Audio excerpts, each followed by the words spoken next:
बिस्मिल्लाहिर्रहमानिर्रहीम। अस्सलाम वालेकुम स्टूडेंट्स। क्लास 10 की बायोलॉजी जिसका चैप्टर नंबर 11 है। चैप्टर नंबर 11 का नेम है होमियोस्टेसिस।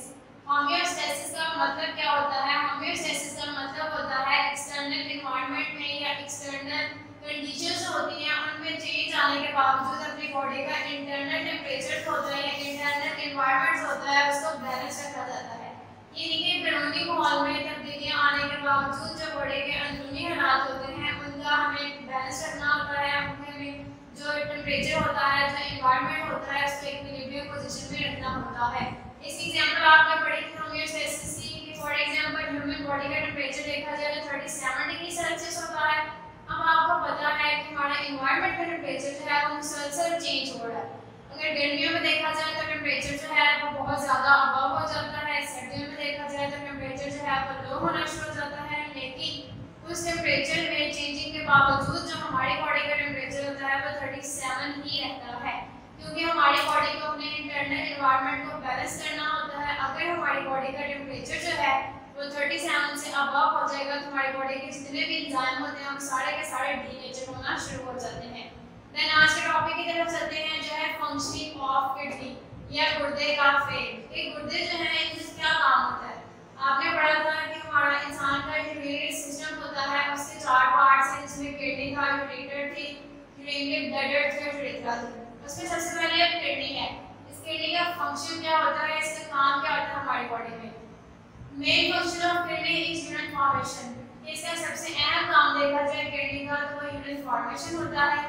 कैसे यूरिन फॉर्मेशन करता है? हमारी बॉडी से मेटाबॉलिक वेस्ट जो होते हैं जो कि बॉडी के लिए नुकसानदेह होते हैं उनको लेता है और उनसे यूरिन फॉर्मेशन करता है। अब यूरिन फॉर्मेशन जो है इसके स्टेप कौन कौन से हैं? स्टेप्स ऑफ यूरिन फॉर्मेशन देखे जाए तो फर्स्ट वन है प्रेशर फिल्ट्रेशन, सेकंड वन है सेलेक्टिव रीअब्जॉर्प्शन, थर्ड वन है ट्यूबुलर सीक्रेशन। अब ये तीनों के तीनों फंक्शन जो है ये स्टेप जो है ये किस जगह पे होते हैं? जी किडनी के अंदर मौजूद जो नेफ्रॉन होती हैं उनके अंदर होते हैं। आपने पढ़ा होगा किडनी की जो स्ट्रक्चर और फंक्शन यूनिट होती हैं वो नेफ्रॉन होती है। नेफ्रॉन के पार्ट्स के आपने लास्ट लेक्चर में पढ़े थे कि 2 हिस्से होते हैं, एक रीनल ट्यूब्यूल होता है और दूसरा जो है वो रीनल कॉर्पस्कल होता है। ठीक है, अब रीनल कॉर्पस्कल और रीनल ट्यूब्यूल जो है इन्हीं के अंदर सारे के सारे यूरिन फॉर्मेशन होती है। फर्स्ट जब देखा जाए प्रेशर फिल्ट्रेशन, ये नेफ्रॉन की किस जगह पे होता है? ये ग्लोमेरुलस में और लुमेन कैप्सूल में होता है। रीनल कॉर्पस्कल के आपने पढ़े थे मजीद 2 पार्ट्स होते हैं जो कि ग्लोमेरुलस और लुमेन कैप्सूल्स हैं। तो प्रेशर फिल्ट्रेशन फर्स्ट स्टेप जो है वो कहाँ पे होता है? नेफ्रॉन के फर्स्ट पार्ट में जिसको रीनल कॉर्पस्कल कहते हैं उसके अंदर होता है, यानी कि वो ग्लोमेरुलस और लुमेन कैप्सूल में होता है। सेकंड देखा जाए तो वो है सेलेक्टिव रीअब्जॉर्प्शन। ठीक है, यानी कि कुछ चीज़ों को सिलेक्ट करके उनको चुन के उनको दोबारा रीअब्जॉर्ब करना बॉडी में। तो सेलेक्टिव रीअब्जॉर्प्शन जो है ये किस जगह पे होती है? ये प्रॉक्सिमल ट्यूब में, लोकोफेनले में और डिस्टल ट्यूब्यूल में होती है। ये तीनों पार्ट्स हैं हम आपने रीनल ट्यूब्यूल के पढ़े थे। साइड पे आपको डायग्राम नजर आ रही होगी, लेबर डायग्राम है। उसके अंदर लुमेन कैप्सूल के फौरन बाद प्रॉक्सिमल ट्यूब्यूल है, बलदार नाली है, उसके बाद लोकोफेनले है जो कि यू शेप का है और आखिर पे एक और बलदार नाली है जिसको डिस्टल ट्यूब्यूल कहते हैं। तो सेलेक्टिव रीअब्जॉर्प्शन जो है वो इन तीनों पार्ट्स में होती है। और लास्ट वाला देखा जाए तो ट्यूबुलर सीक्रेशन है कि ट्यूब्स के अंदर कौन-कौन सी सीक्रेशंस होती हैं, कौन-कौन सी द्रव्यमान बॉडीज होती हैं। इसको देखा जाए तो ये पहले ट्यूबुलर कैपिलरीज में होती है और रीनल ट्यूब्यूल्स में होती है। ये दोनों कैपिलरीज जो हैं ये नेफ्रॉन के इटसेल्फ हिस्से नहीं है बल्कि नेफ्रॉन के बीच जो ब्लड वेसल्स होती हैं ये वो हैं जिनमें पेरिट्यूबुलर कैपिलरीज और रीनल ट्यूब्यूल आते हैं। तो ये थे 3 स्टेप और इनका बताया गया है कि नेफ्रॉन के किस-किस पार्ट्स में ये स्टेप्स होते हैं। अब इन तीनों पार्ट्स को डिटेल से पढ़ते हैं। फर्स्ट वन हमारे पास है प्रेशर फिल्ट्रेशन, यानी कि प्रेशर के तहत या दबाव के तहत फिल्ट्रेशन जो है वो किस तरह से की जाती है। अब साइड पे आपको नेफ्रॉन की डायग्राम नजर आ रही होगी। इसी डायग्राम को लेते हुए आपने इसे स्टेप्स को समझना है कि प्रेशर फिल्ट्रेशन जो है वो किस तरह से होती है। मेनली यूरिन फॉर्मेशन जो है वो ब्लड के अंदर मौजूद जो मेटाबॉलिक वेस्ट होते हैं उनसे ली जाती है, उन्हीं से यूरिन फॉर्मेशन की जाती है। तो सबसे पहले जो ब्लड होता है उसको क्या किया जाता है? रीनल आर्टरी के जरिए।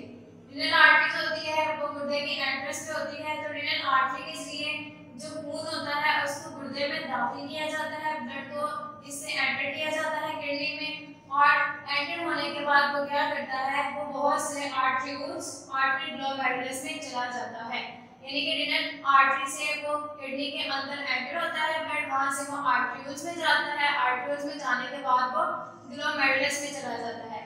जब वो ग्लोमेरुलस में जाता है तो आपको पता है कि ग्लोमेरुलस जो है वो किस तरह का होता है, इसके अंदर कैपिलरीज होती हैं और वो आपस में बल खाए हुए होती हैं। तो बल खाने की वजह से ग्लोमेरुलस के अंदर ब्लड का प्रेशर बिकम्स हाई, ब्लड का प्रेशर जो होता है वो ज्यादा हो जाता है।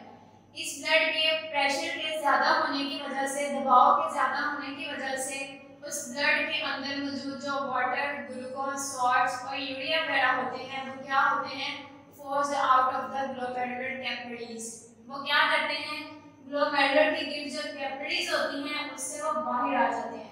ठीक है, जब इनका प्रेशर इंक्रीज होता है तो ये सारी चीजें जो है वो ग्लोमेरुलर की कैपिलरीज से बाहर आ जाती हैं और बाहर आने के बाद वो कहां पे चली जाती है, वुमेन कैप्सूल्स के अंदर। ग्लोमेरुलस के बाद नेफ्रॉन का जो सेकंड पार्ट आता है जो कि कब शेप होता है वो वुमेन्स कैप्सूल है। यहाँ पे जब सारे के सारा मटेरियल आता है तो अब इसको हम ग्लोमेरुलर फिल्ट्रेट कहते हैं, क्योंकि ये ग्लोमेरुलस से फिल्टर होकर आया है तो इसको हम ग्लोमेरुलर फिल्ट्रेट का नाम देते हैं। ये इसका फर्स्ट स्टेप था, प्रेशर फिल्ट्रेशन, यानी कि दबाव के तहत किसी चीज को फिल्टर करना है। हम नेक्स्ट स्टेप की तरफ चलते हैं जो कि है सेलेक्टिव रीअब्जॉर्प्शन। नेक्स्ट हमारे पास सेलेक्टिव रीअब्जॉर्प्शन है।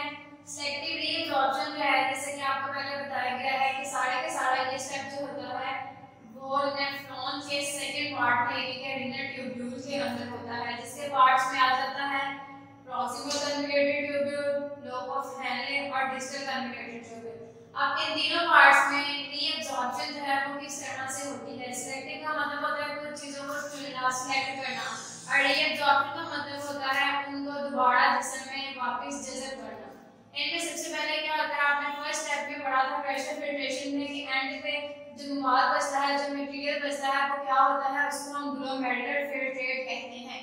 तो गुर्दे के दूसरे काम के अंदर या दूसरे मर्दे के अंदर इसके फिर के क्या होता है, इसमें जो ग्लोमेरुलर फिल्ट्रेट हमारे पास आता है उसमें से 99% मटेरियल जो होता है इसको दोबारा बॉडी में रीअब्जॉर्ब कर लिया जाता है, यानी कि 99% of glomerular filtrate is reabsorb. Glomerular filtrate जो आता है नेक्स्ट आगे रिनल ट्यूब्यूल में जाता है और उससे 99% जो है इसको रीअब्जॉर्ब कर लिया जाता है, दोबारा जज़ब कर लिया जाता है। अब जो चीजें रीअब्जॉर्ब की जाती हैं वो किस तरह से की जाती हैं, वो ऑस्मोसिस के जरिए, डिफ्यूजन के जरिए और एक्टिव ट्रांसपोर्ट के जरिए की जाती हैं। ऑस्मोसिस का आपने पढ़ा है कि वाटर मॉलिक्यूल्स के किसी भी लिक्विड के मॉलिक्यूल्स का सेमी परमिएबल से गुजरना। डिफ्यूजन आपने पढ़ा है कि हाई कंसंट्रेशन से लोअर कंसंट्रेशन की तरफ जाना। इसी तरह एक्टिव ट्रांसपोर्ट है। तो ये रीअब्जॉर्प्शन जो है सारी की सारी वो इन तीन चीजों से की जाती है, इन तीन मैकेनिज्म के जरिए की जाती है। अब इसमें देखा जाए तो water and most glucose is reabsorbed by a proximal convoluted tubule, क्योंकि renal tubule का फर्स्ट पार्ट जो है वो proximal convoluted tubule है, तो पानी और ज्यादा ग्लूकोज जो है उसको proximal convoluted tubule के से वापस reabsorb कर लिया जाता है। जो सॉल्ट्स होते हैं उनको एक्टिव ट्रांसपोर्ट के मैकेनिज्म के जरिए reabsorb किया जाता है और जो वाटर होता है उसको ऑस्मोसिस के जरिए वापस reabsorb किया जाता है। अभी आगे इसकी क्या है, प्रॉक्सिमल कन्वोल्यूटेड ट्यूब्यूल के बाद जो नेक्स्ट पार्ट आता है वो लोब ऑफ हेनले है। लोब ऑफ हेनले जो है क्योंकि ये यू शेप है, आपको डायग्राम में नजर आ रहा है ये यू शेप है, तो प्रॉक्सिमल कन्वोल्यूटेड ट्यूब्यूल के बाद ये नीचे की तरफ जाता है, क्योंकि ये नीचे की तरफ जाता है इसलिए इसको डिसेंडिंग लोब ऑफ हेनले कहते हैं, और बाद में ये ऊपर की तरफ जाता है, यू की तरफ जाता है तो इसको असेंडिंग लोब ऑफ हेनले कहते हैं। अब इन दोनों का फंक्शन क्या है, डिसेंडिंग लोब ऑफ हेनले जो है वो सॉल्ट्स के एब्जॉर्प्शन के लिए काम करता है, वरन गैस को जज़ब करता है, जबकि डिसेंडिंग लोब ऑफ हेनले जो है वो वाटर के एब्जॉर्प्शन के लिए काम करता है, पानी जो होता है इसको वापस जज़ब करवाता है। इसके बाद जो नेक्स्ट पार्ट आता है हमारे पास वो है डिस्टल कन्वोल्यूटेड ट्यूब्यूल, यानी कि आखिरी पर्दा डाले जो है इसका काम क्या होता है। डिस्टल कन्वोल्यूटेड ट्यूब्यूल जो होती है बाद में क्या करती है, पहले पार्ट्स में आपको पता है सॉल्ट और वाटर की ऑलरेडी एब्जॉर्प्शन हो चुकी है, लेकिन इसके बावजूद डिस्टल कन्वोल्यूटेड ट्यूब्यूल जो होती है वो दोबारा वाटर को रीअब्जॉर्ब करती है, दोबारा इसको एब्जॉर्ब करती है कि अगर अभी भी यूनिफॉर्मिटी के लिए जो पानी जा रहा है वो बॉडी की रिक्वायरमेंट से ज्यादा है तो उसको वापस रीअब्जॉर्ब कर लिया जाता है। देन थर्ड स्टेप है हमारे पास जो कि है ट्यूबुलर सिक्रीशन। ट्यूब्स के अंदर जो शोबतें पार्टिकल होते हैं, ट्यूब्स के अंदर जो शोबतें बनती हैं वो कौन कौन सी हैं,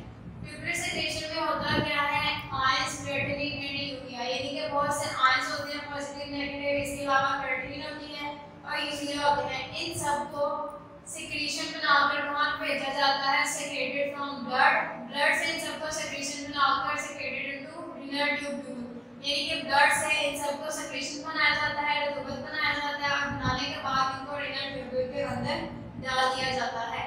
अब ये सारा काम जो है वो क्यों किया जाता है कि आयंस को क्रेटिन में ड्यूलेबल क्यों रिलीज किया जाता है? It is done to maintain the blood normal pH, कि ब्लड की जो पीएच होती है उसको नॉर्मलाइज करने के लिए, उसको नॉर्मल करने के लिए, उसका तवाज़ुन कायम रखने के लिए इन सब आयंस को सीक्रेट किया जाता है। ब्लड की जो नॉर्मल पीएच होती है वो 7.35 टू 7.45 होती है, ठीक है। उसके बाद है फिल्ट्रेट रिनल ट्यूब्यूल, कि रिनल ट्यूब्यूल के अंदर जो फिल्ट्रेट होता है, अब जितना भी फिल्ट्रेट इस रिनल ट्यूब्यूल के अंदर बच गया है वो सारे का सारा यूरिन होता है, इसके मज़ीद कोई भी रीअब्जॉर्प्शन नहीं की जाती। ये जो होता है बाद में इसको कलेक्टिंग डक्ट्स के पास भेज दिया जाता है, कलेक्टिंग डक्ट्स के बाद उसको पेल्विस में रिलीज कर दिया जाता है, पेल्विस से पेल्विस से होता हुआ फिर वो यूरेटर्स में जाता है, यूरेटर्स से वो ब्लैडर में जाता है, और वहाँ से यूरेथ्रा के बॉडी से पास आउट हो जाता है। अब आपके सामने एक टेबल है जिसमें नॉर्मल कंपोजिशन बताई गई है कि यूरिन के अंदर कौन कौन सी चीज़ों की क्या कंपोजिशन होती है। इसके अंदर देखा जाए तो सबसे पहले वाटर है जो कि 95% होता है, देन यूरिया है जो कि 9.3 ग्राम पर लीटर होता है, क्लोराइड आयंस को देखा जाए जो कि नेगेटिव होते हैं वो 1.87 ग्राम पर लीटर होते हैं, सोडियम आयंस को देखा जाए तो 1.17 ग्राम पर लीटर होते हैं, पोटेशियम आयंस को देखा जाए तो 0.750 ग्राम पर लीटर होते हैं, और आयंस और कंपाउंड्स को देखा जाए तो उनकी मिकदारें जो होती हैं वो वेरिएबल होती हैं, मुतगय्यर होती हैं, क्योंकि जितने आयंस आप बॉडी में ले जाते हो अपनी खुराक के लिए उसी पर डिपेंड करता है तो वो कितने परसेंट जो है वो बॉडी से रिलीज होंगे। अब हमारे सामने एक छोटा सा क्लिप है। जी स्टूडेंट्स, आपके सामने जिस वक्त आपको क्लिप नज़र आ रहा है उसके अंदर आपको यूरेटर्स और किडनी दिखाई गई हैं। किडनी जो है इसमें आपको पिरामिड दिखाया जा रहा है। किडनल पिरामिड जो होती हैं उसके अंदर नेफ्रॉन्स होते हैं। नेफ्रॉन के आपको डायग्राम दिखाई जा रही है, उसके सारे पार्ट्स हैं वो लेबल्ड हैं, वो आपको दिखाए जा रहे हैं। देन आपको इसके 3 स्टेप्स बताए गए हैं, filtration, reabsorption, secretion. First glomerular filtration में देखा जाए तो ग्लोमेरुलस में सब्सटेंसेस जो होते हैं उनको प्रेशर के तहत उनमें से चीज़ें जो होती हैं उनको निकाला जाता है और वो सारे के सारे जो होते हैं वो वुमेन कैप्सूल के अंदर चली जाती हैं। इन सब के अंदर क्या होता है, इसके अंदर पॉजिटिव और नेगेटिव आयंस होते हैं, उससे रिलीज हो जाते हैं, जबकि प्रोटीन जो होती हैं वो इससे नहीं निकलती क्योंकि उनका साइज जो है वो बहुत ज़्यादा लार्ज होता है। देन सेकंड स्टेप है रीअब्जॉर्प्शन। रीअब्जॉर्प्शन में क्या होता है कि इसमें से काफ़ी चीज़ें वाटर सॉल्ट जो होता है वापस इनको ट्यूबुलर कैपिलरीज में भेजा जाता है। रीअब्जॉर्प्शन प्रोक्सिमल ट्यूब्यूल, लोकोफेनली और डिस्टल ट्यूब्यूल में होती है। इसमें देखा जाए तो प्रोक्सिमल ट्यूब्यूल जो होती है वो 15% ऑफ वाटर जो होता है इसको वापस ब्लड स्ट्रीम के अंदर रीअब्जॉर्ब कर लिया जाता है, और ये प्रोसेस जो होता है 2 हार्मोन्स वेसोप्रेसिन और एल्डोस्टेरोन की मदद से होता है। देन ट्यूबुलर सेक्रेशन देखी जाए तो वो पेरिट्यूबुलर कैपिलरीज में होती है और रिनल ट्यूब्यूल्स में होती है, जिसमें क्रेटिनिन जो होते हैं उसको वापस रिमूव कर दिया जाता है। प्रॉक्सिमल ट्यूब्यूल जो होते हैं क्रेटिन और हिस्टामिन रिलीज करते हैं, जबकि डिस्टल ट्यूबुलर कलेक्टिंग डक्ट को देखा जाए तो पोटेशियम और सारी ट्यूब्यूल्स जो होती हैं वो हाइड्रोजन आयंस को रिलीज करती हैं, सिक्रिएट करती हैं उसको। इसके बाद बाकी जो फिल्टर्ड बचता है वो सारे के सारे यूरिन होता है। यूरिन में देखा जाए तो 95% वाटर होता है, 5% सोल्यूट्स होते हैं, urea, uric acid, amino acid, electrolytes होते हैं। डेली प्रोडक्शन यूरिन की देखी जाए तो 0.6 टू 2.5 लीटर्स पर डे होती है, लेकिन अगर यूरिन फॉर्मेशन 30 मिलीलीटर से कम हो तो इससे किडनी फेलियर के चांसेस होते हैं। स्टूडेंट्स, नेक्स्ट हमारा जो टॉपिक है वो है ऑस्मोरेगुलेटरी फंक्शन ऑफ किडनी। किडनी का या गुर्दे का ऑस्मोरेगुलेटरी फेल क्या होता है। सबसे पहले इसमें ऑस्मोरेगुलेशन की डेफिनेशन है कि ऑस्मोरेगुलेशन में क्या होता है, regulation of concentration of water and salts in blood and body fluid. इसमें क्या किया जाता है, खून और दूसरे जिस्मानी फ्लूइड्स जो होते हैं, जिस्म के अंदर मौजूद फ्लूइड होते हैं, उनमें पानी की और नमकियात का जो इर्तिकाज़ होता है, जो कंसंट्रेशन होती है, उसको नॉर्मल सतह पर बरकरार रखा जाता है, उसको रेगुलेट किया जाता है। ऑस्मोरेगुलेशन की डेफिनेशन ऑलरेडी आपने जब ये चैप्टर स्टार्ट किया था उससे स्टार्ट होके आपने ये पढ़ी थी। नेक्स्ट इसमें है कि गुर्दे जो होते हैं वो खून में पानी की मिकदार को कंट्रोल करते हैं, इसलिए वो ऑस्मोरेगुलेशन जो है इसमें अहम किरदार अदा करते हैं, और ऑस्मोरेगुलेशन जो है ये बहुत ज़्यादा अहम अमल होता है। क्यों होता है, क्योंकि इसी अमल के जरिए पानी का ज़रूरत से ज़्यादा होता है, तो पानी को ज़रूरत से ज़्यादा ज़ाया कर दिया जाता है। हमारे जिस्मानी फ्लूइड्स होते हैं वो क्या होते हैं, वो ज़्यादा कंसंट्रेटेड पानी का, अगर हम जरूरत से ज़्यादा पानी लेना शुरू कर देंगे तो हमारे बॉडी फ्लूइड जो है वो डाइल्यूट हो जाते हैं। ठीक है, तो अगर जो कंसंट्रेशन अगर ज़्यादा होगी तो बॉडी फ्लूइड जो है वो डाइल्यूट हो जाएंगे, कम होगी पानी की तो वो जो है कंसंट्रेटेड हो जाएंगे। इन दोनों को बैलेंस करने के लिए फिर किडनी जो होती है वो ऑस्मोरेगुलेशन का फंक्शन परफॉर्म करती है। इसमें हमारे पास हेडिंग है हाइपोटोनिक यूरिन के। हाइपोटोनिक यूरिन जो है वो कब बनता है? हाइपोटोनिक का मतलब होता है कम गाढ़ा होना या डाइल्यूट होना।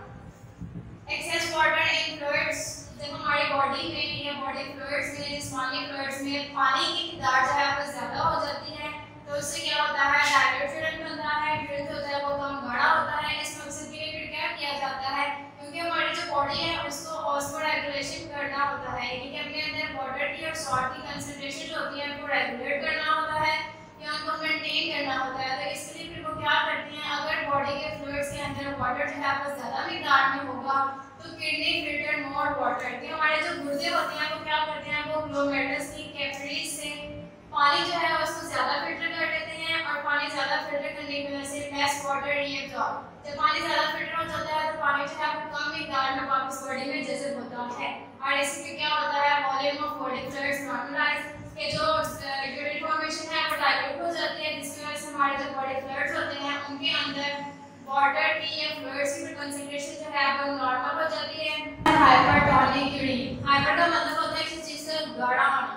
तो इसमें क्या होता है? Shortage of water in body fluids, के जब जिस्मानी फ्लूइड्स में पानी की कमी हो जाती है तो गुर्दे क्या करते हैं, वो ग्लोमेरुलस की कैपिलरीज से कम वाटर को फिल्टर करते हैं क्योंकि ऑलरेडी बॉडी में पानी की कमी होती है। तो गुर्दे क्या करते हैं? पानी को कम फिल्टर करते हैं और ज़्यादा रीअब्सॉर्प्शन कर देते हैं। ठीक है, तो इससे क्या होता है? कंसंट्रेटेड यूरिन बनती है, यानी कि गाढ़ा यूरिन बनती है। किडनी जो होती है उसको कम फिल्टर करती है और रीअब्सॉर्ब ज़्यादा करती है। जब ज़्यादा रीअब्सॉर्प्शन करती है तो पानी जो है उसको बॉडी के अंदर नॉर्मल कर दिया जाता है, यानी कि वाटर को बॉडी के अंदर रेगुलेट कर दिया जाता है। और कम फिल्ट्रेशन और ज़्यादा रीअब्सॉर्प्शन के नतीजे में कंसंट्रेटेड यूरिन बनता है। इससे volume of body fluid normalise, इससे क्या होता है? जिस्मानी फ्लूइड में पानी की मिकदार जो है वो ज़्यादा हो जाती है और ज़्यादा होकर वो नॉर्मल हो जाती है। ये तमाम अमल की हाइपोटोनिक कैसे होती है, हाइपोटोनिक यूरिन फॉर्मेशन कैसे होता है, ऑस्मोरेगुलेशन कैसे होती है, ये तमाम अमल जो है ये हार्मोन के जरिए कंट्रोल किए जाते हैं। हाइपोटोनिक और हाइपोटोनिक जो है ये दोनों एक दूसरे के अपोजिट प्रोसेस है। हाइपोटोनिक में आपने पढ़ा था उसमें क्या था? पानी ज़्यादा था तो इसकी फिल्ट्रेशन जो है वो ज़्यादा की जा रही थी और रीअब्सॉर्प्शन जो है वो कम की जा रही थी। जबकि हाइपोटोनिक में क्या है? पानी कम है तो इसकी फिल्ट्रेशन जो है वो कम की जा रही है और रीअब्सॉर्प्शन जो है इसकी वो ज़्यादा की जा